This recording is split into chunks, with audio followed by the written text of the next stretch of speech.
Yesterday it really rained. You can hear it. But it isn't a lot of water that's flowing. So I guess the water saturated into the ground. It really isn't much. But it's definitely flowing. But I can hear upstream there's a little ramp. So I'll have to clean this all up.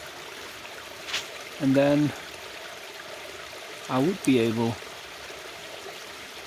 to pump the water up with a ram pump. And here also the water seems to be obstructed a little bit. And yeah, this really needs some attention. Yeah, very important.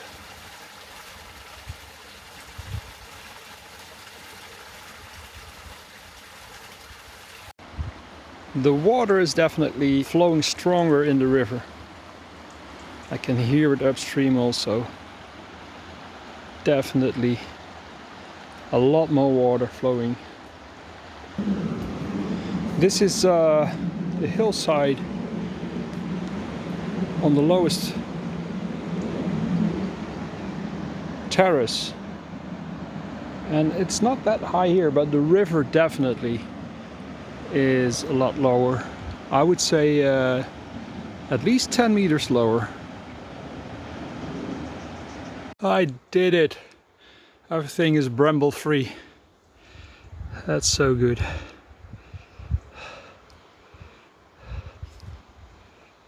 There was the last bit.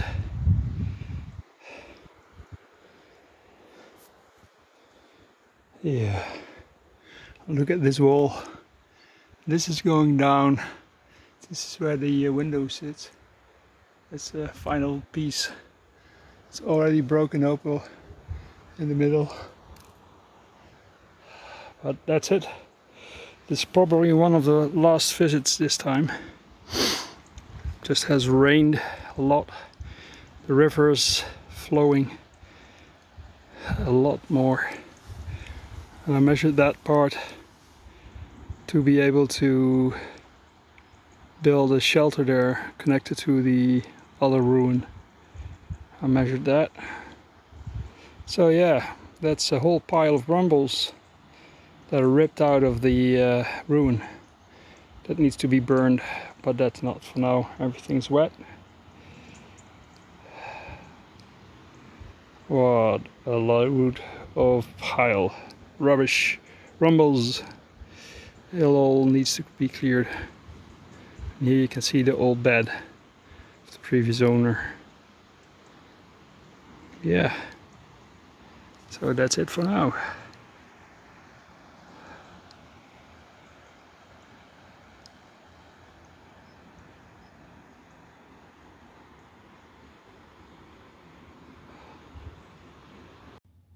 Today is Tuesday, 7th of January.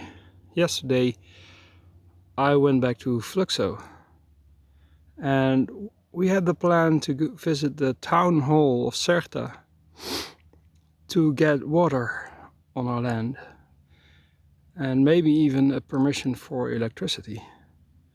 It all seemed possible and we went on the journey, and first we visited the land. I took out the last brambles, and then I looked at the house of the neighbors across the street if there was a water connection, and I couldn't see one. I did see pipes, but they went to the back, and uphill was a water supply cistern. So I quickly came to the conclusion that there is no water from the grid.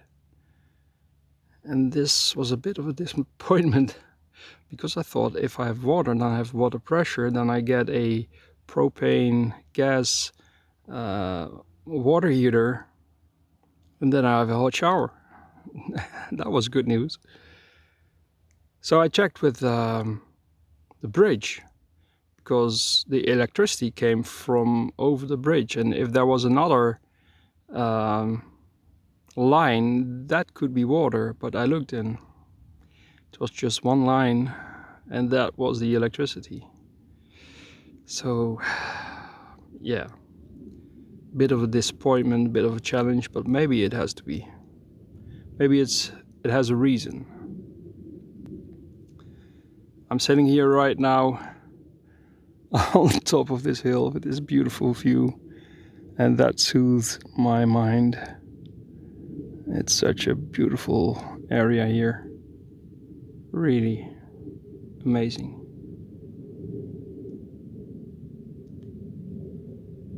The reason for not having grid water is maybe that I need to be off-grid to connect to the land.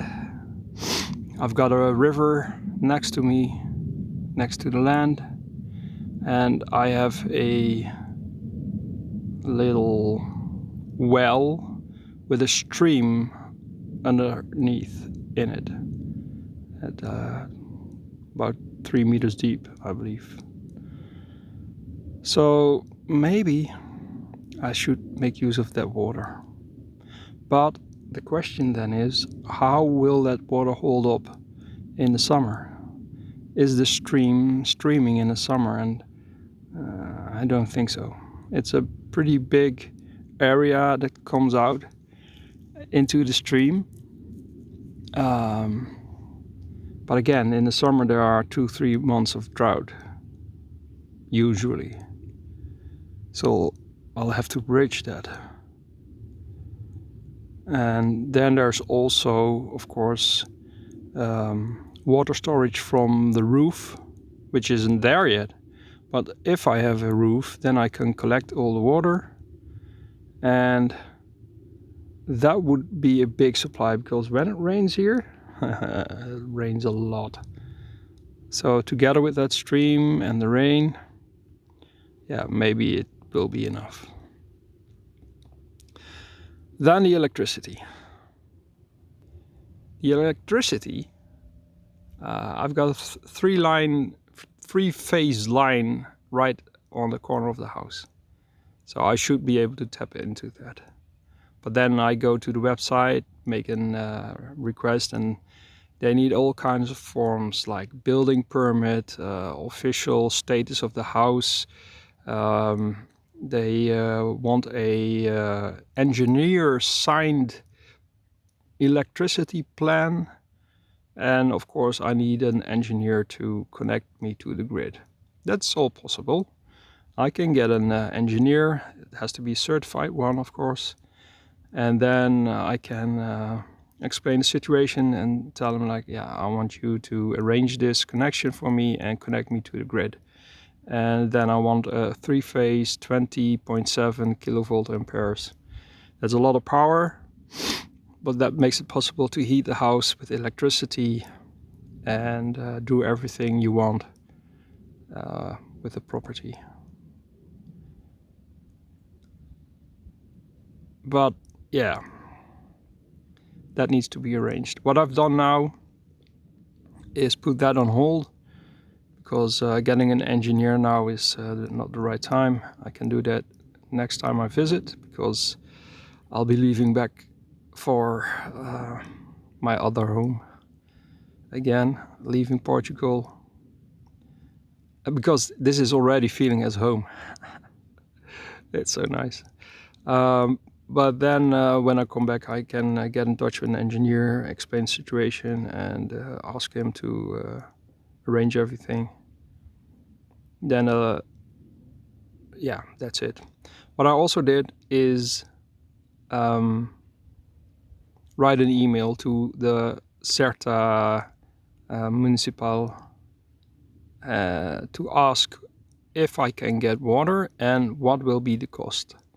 Because I think I should be able to get water, but the costs might be a little bit higher than I thought, because if there isn't a line, it needs to be made. And the next house is across the river, around 200 meters further up. So it should be possible. But yeah, I'll see. I don't know. Enjoying the last few days here. Today we're gonna enjoy ourselves, and tomorrow we'll do some shopping and washing the clothes and everything, because we have got to leave everything tidy for the next guests. And then Thursday we'll be cleaning everything and making everything in order and pack our bags. And then Friday, an easy start of the day, a nice breakfast, and then hop in the car and drive back to Lisbon and fly back home. So today I'm gonna enjoy this one more time. It's so beautiful here. Really. I really love it here. Such a nice place to be. Those hills there in the back are the Monte Signora. I know I don't pronounce it right, but I know them because I had a property on site way back there. Maybe it's even that village that I can see on the hill there. Don't know. Yeah, you can see it just right there. Yep. And here is the backland where there's nothing but nature. Nothing else. And I'm gonna walk up this path now and enjoy my breakfast.